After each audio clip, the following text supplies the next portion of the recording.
अध्याय 17। फिर यहोवा ने मूसा से कहा, हारून और उसके पुत्रों से और सब इस्राएलियों से कह कि यहोवा ने ये आज्ञा दी है,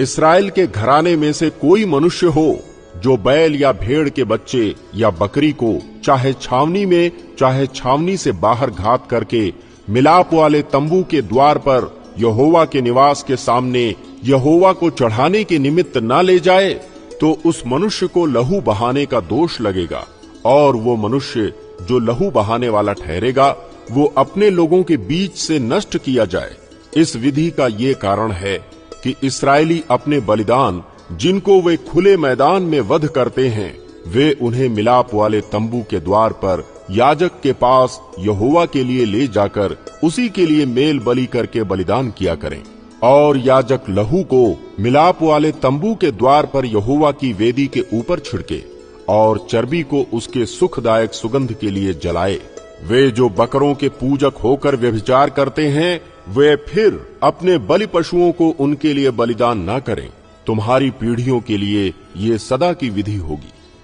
तू उनसे कह कि इस्राएल के घराने के लोगों में से या उनके बीच रहने वाले परदेशियों में से कोई मनुष्य क्यों ना हो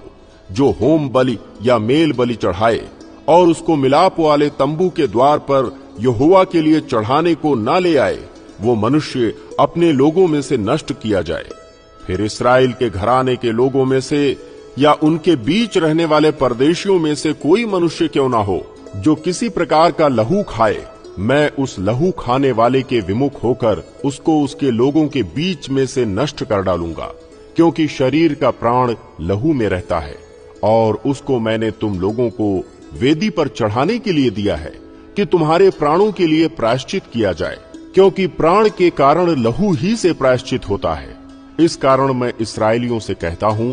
कि तुम में से कोई प्राणी लहू ना खाए, और जो परदेशी तुम्हारे बीच रहता हो वो भी लहू कभी ना खाए। इस्राएलियों में से या उनके बीच रहने वाले परदेशियों में से कोई मनुष्य क्यों ना हो जो अहेर करके खाने के योग्य पशु या पक्षी को पकड़े, वो उसके लहू को उंडेल कर धूल से ढांप दे,